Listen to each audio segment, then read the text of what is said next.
starting nearly from scratch. But for most of us, it's hard to focus on his next act when there are still so many questions about his last. So we flew to Singapore to interview Do over 2 days in his office and his home to see if Terra's collapse is really just a case of failure or a fraud.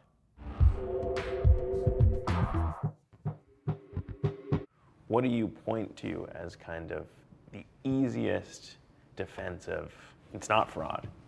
I don't think it's like a morality issue, but it's like coming in from like a loss of this magnitude, and especially touching upon an industry that requires a lot of technical background knowledge to be able to understand. It's just like very hard to process all of that and then come to a balanced conclusion when there's so much pain and anger in the air. To see it all play out in a span of 72 hours, were you even surprised at like how quickly it unraveled? I just didn't think this would happen. You know, thinking about this and then trying to build this ecosystem and community was basically what I spent the last 5 years on every waking moment. I just haven't found the words to describe, you know, what that feels like. But I'm sure that a lot of people in the community that lost their money, life savings, and different projects that we're building on top of TERRA probably went through similar and it's quite possibly worse experiences. And as far as like a creator of anything like this, I mean, it's brutal. Obviously, like in hindsight, a lot of the beliefs and you know, sort of the conjectures that I had made were wrong. Trust is at the core, I think, ironically, in a lot of these trustless systems. It does come down to like, do you trust the people running these things? What do you say is the thing to, no, you can trust me? I think if you were in this for personal benefit, that is probably the dumbest way to try to get that personal benefit as possible. Why put in 5 years, stake your entire reputation, name your daughter Luna, and then just have, for a brief moment in time, be the most hated person on the internet? And I think in terms of, you know, healing wounds, the best that I can do is to just be upfront with, you know, everything that happened. You know, just admit that I was wrong. It was pretty elaborate in the way that it worked. Yield-bearing stablecoins were a thing. Anchor comes around though, and it's not 8%, it's 20%. And it sounded like when that was set up, there were maybe some employees that were a little uncomfortable with the idea of 20%. It was far higher than what was out there. Actually, just to set the record straight, sort of the internal consensus of what people wanted to do with the interest rate was several thousand % APR, like Really? with Anchor in the beginning. And it's not a function of like them thinking, trying to make things unsustainable is a good idea. So what was a lower interest rate in the beginning turned out to be, you know, pretty high. At what point, maybe on the run up, when you saw Anchor eventually capture almost $17 billion, in that journey, was there a point where you said, we're untouchable? I felt like every day UST was getting stronger than the previous day. There's also another operation going on behind the scenes though, at the same time, that did seem, I guess, different from what the original promise of UST and Luna always was, which was it was an algorithmic stablecoin that functioned perfectly without the need for a reserve. So we felt that by adding multiple different types of collateral, starting with Bitcoin, UST had a real chance to become the decentralized money for all of crypto. But I'm curious where that kind of plan came from and what made you want to introduce that at that time. So we started to do that with Bitcoin because we believe that it's the most resilient, the least biased digital currency on the planet. If we were optimizing for like economic stability, we probably would have built up a reserve in stablecoins, other stablecoins. I think on some other level, I believe too strongly in Bitcoin. I honestly didn't think it would fall this much. And I know that, you know, from time to time in its history, Bitcoin has gone down 80% every now and then. But my thinking back then was like the amount of economic output that's been built in crypto, the amount of people that have come in and started to build in this industry is unparalleled compared to all the other points in time. I felt like it was starting to display resilience as a decentralized, pristine type of commodity, but I was wrong. Let's actually walk through the timeline for what actually happened here though, and that kind of begins over the weekend. And UST dips slightly below peg. Twitter personality Do KOWN seems very calm and collected. Do KOWN in person talking to the TERRA team as this is starting to unfold, what's happening on that day? So I was in Singapore. I wake up in the morning, and then I think the curve pool was imbalanced because somebody had done like a very large trade. So I think the initial trade was like $84 million, and then collectively it had built up to like a few hundred million. But then like the sentiment on Twitter started to get worse, and then there started to be more people that were trading against the curve pools. So the amount of sell pressure that we were seeing, started to get worse and worse. So we started to put together a $2 billion round, like in the middle of the night, and the news leaked. Once the news leaked, we started to see massive shorts pile up against Luna. So the value of the tokens that we were ready to sell just basically got decimated. When the deal didn't come through, what was the situation in the war room at that point? When I was trying to do the round, it wasn't so much that I thought like the peg would be irrecoverable. So like you got to understand, like I've been through multiple of these crises before, and then the peg always recovered. At what point did the discussions in the war room shift from, all right, look, we tried everything, didn't pan out? So when I went into like a mini state of shock, I think I didn't notice, but I think people started to like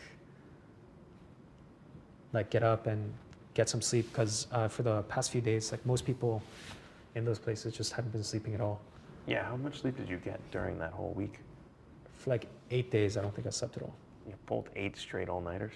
So 7 nights, and then I think I had one burrito throughout the entire time. A burrito? One burrito, half a burrito. Yeah. Oh my God. I just didn't notice the passage of time. So like even now, if you were to ask me what happened during the day, what happened at night, I just wouldn't be able to tell, because I just, I barely got up and was, like it was just like all a blur. It was dark. Yeah. I mean, it was a dark, the TERRA community boards, there were talks of suicide and people who had lost life savings. My co-founder had a family friend who killed himself too. It was just, there's a lot of stories like that. Right. I mean, what do you tell the people that were impacted by this? Yeah, so after the chain halted, I spent a couple of days calling a lot of the people that I'd personally talked to in the TERRA community. It's the calls were rough. Is there like a part of you that maybe would want to walk back what you said before, though, around particularly the language you used around people who flagged some of this stuff before? I think I developed like sort of an entertaining alter ego to, match the community that I was engaging with.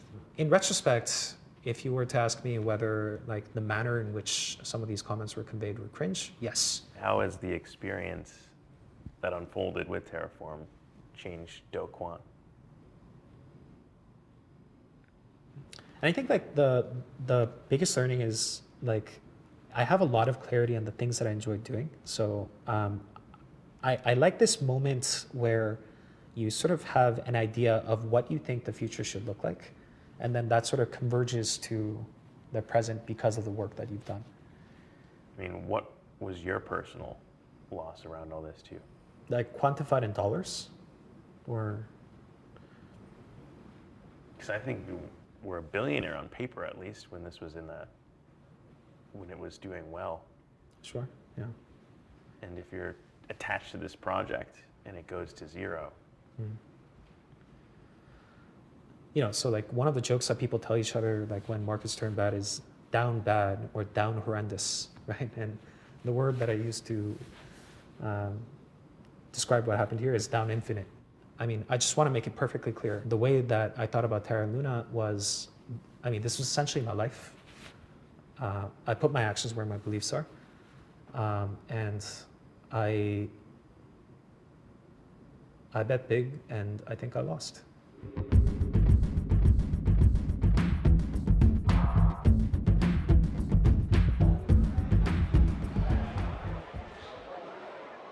Overnight, the home of KOWN's co-founder, Daniel Shin, was raided by Korean prosecutors. What does this mean for Do? Like we were talking about yesterday, the Chai payment system, the startup that they co-founded, was always kind of different than TERRA. So TERRA was kind of built as an offshoot, and Daniel Shin moved off of TERRA to focus just on Chai. Yeah. And, their friend, Daniel Shin, officiated Do's wedding, And now he's still in Korea kind of facing this. Yeah, but if you were going to do an investigation and go after the top guy, you circle around him and you slowly come in.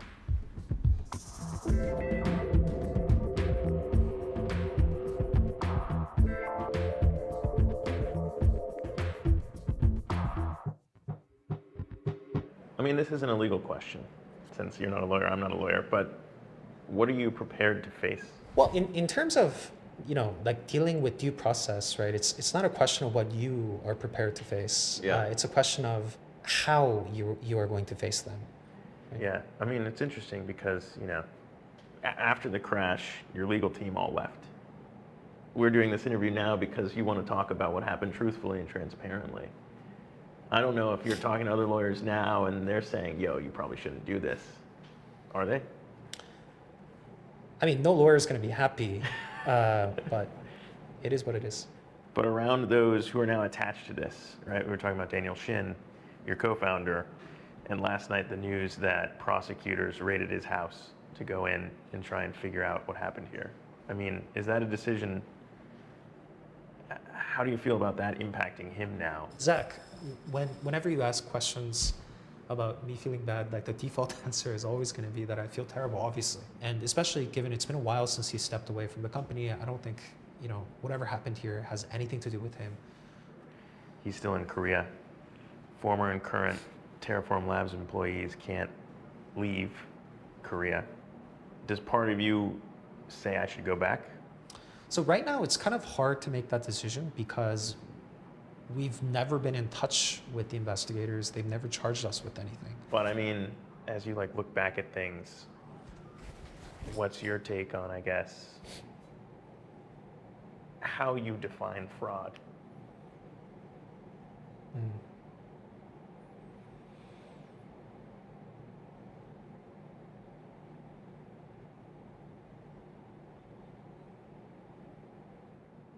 Well, if you knew something that wasn't true, and then you argue that that was true for personal enrichment or whatever purpose that might be, then that's fraud. When it comes to that, though, and kind of the use of UST and the Korean stablecoin on TERRA through Chai, and if it was starting to unwind because not a lot of people were using it, and if that was in March when it was completely done, I think on the Palm podcast, which was after that, you're still talking about Chai as being a reason to be bullish on the TERRA ecosystem. I didn't know that they paused the March 18th thing until recently when the Wall Street Journal asked us about when did Chai pause, TERRA on-ramps and off-ramps. Yeah. That's because I was no longer involved in Chai management. But this is your best friend's company, and one that you said you built and were part of. And so I feel like, if there was anything that might be in your radar of things that could potentially change and weaken maybe a bit of the risk to UST, I feel like that might be something that would come up. No, I think you're right. I think if I said good things about something, good news about something, then by the principle of parity, I should have responsibility to say the bad things as well, especially if the good stuff that I said didn't pan out. But I mean, something like that, overlooking risks, is that a crime in your mind?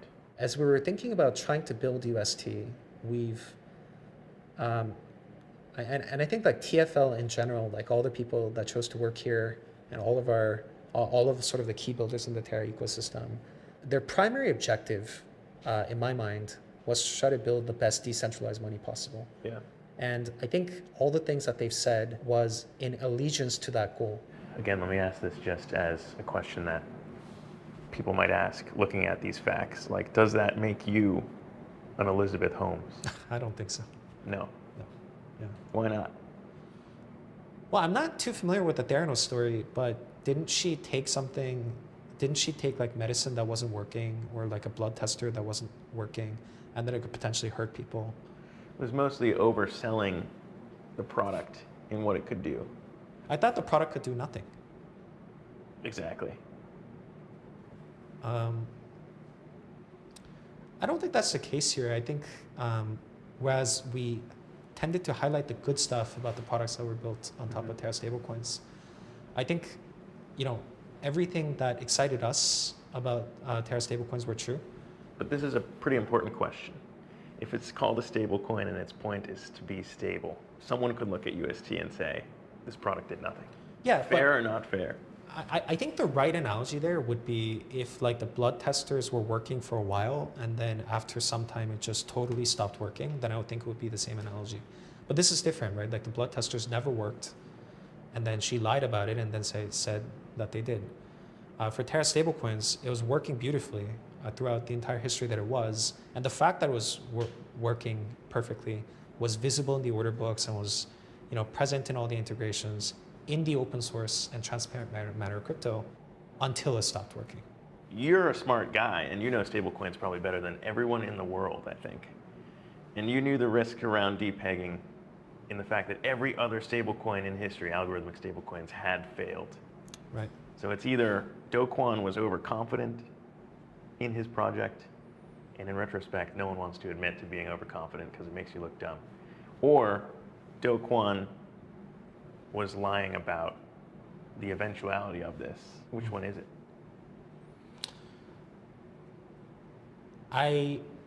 So looking back, this seems super irrational, but you got to put yourself in the shoes of a founder, and the ecosystem is inching close to $100 billion. If you've had a series of wins and you get to that scale, then like you almost don't think that you could fail. You were a crypto god at that point, basically. I wouldn't say God. I would say that we had the confidence and the trust of a lot of people in and out of the industry. And that made us very successful.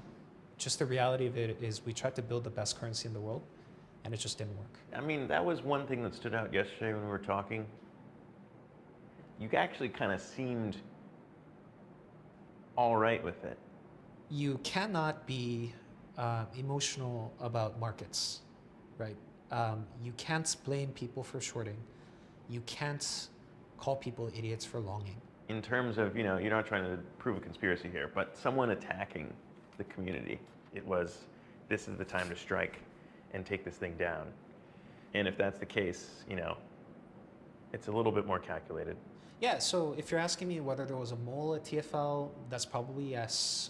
Whether somebody tried to take advantage of that particular opportunity, I would say that the answer is yes. But if those opportunities existed, then the blame is on the person that presented those vulnerabilities in the first place. Who is that? That's me, right? So I and I alone am responsible for any weaknesses that could have been presented for a short seller to start to take profit. And I guess it's fair to ask and make sure that it wasn't you. Are you asking whether I shorted? Yeah. I've never shorted a cryptocurrency in my life, let alone Luna and UST. When you think about your daughter too, though, you talk about why you named her Luna, your dearest creation named after your greatest invention. What does that mean for her? And what does it mean for you as a father? Well, so let's just say that I have an incentive to make sure that her name isn't something that she should be ashamed of, but something that she can be proud of. Yeah, we're not going to change her name or anything like that. I think it's an important part of our family's history. But I plan to be building here for a long time. And if my thesis is right, then I think what I spend time doing over the next 20 years is going to be more meaningful than what happened over the last 6 weeks.